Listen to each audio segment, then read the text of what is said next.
Alo, ce faci, băi, dormi? Răzvan?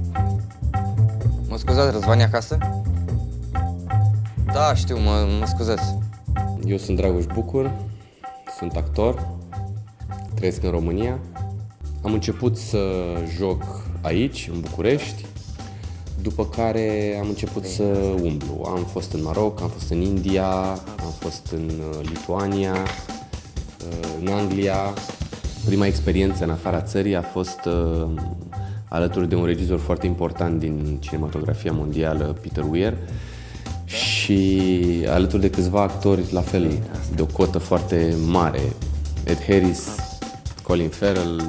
E fără posibilitatea asta de a călători și de a experimenta altceva decât îți oferă propria țară, n-aș fi avut întâlnirile astea și e foarte important. Da, mobilitatea și posibilitatea de a călători mi-a oferit șanse, oportunități, dacă profiți de ele bine, dacă nu, e treaba ta. Mă cheamă Luca.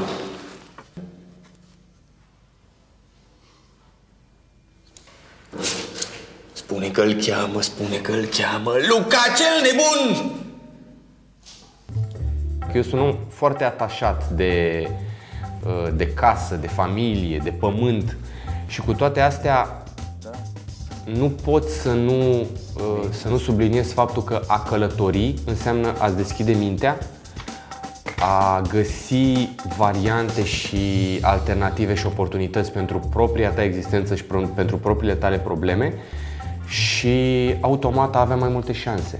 Deci da, cu siguranță, a călători înseamnă a-ți îmbogăți tot, de la experiență, la imaginație, cunoștințe și tot.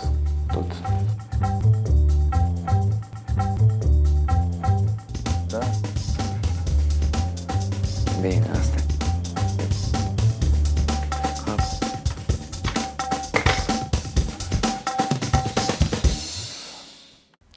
Cred că atunci când te lovești de probleme și când ai în față obstacole,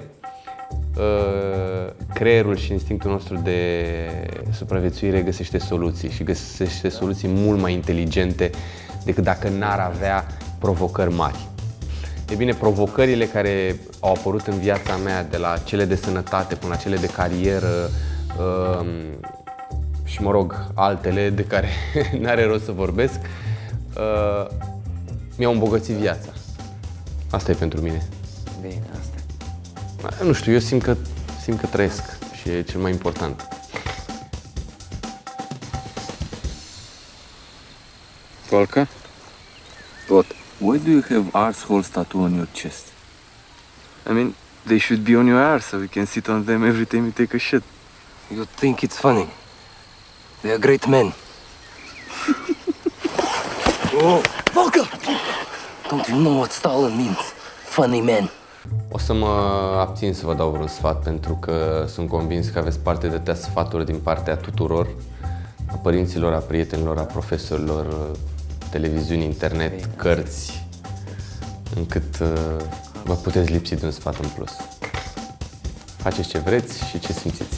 Ăsta e sfatul meu.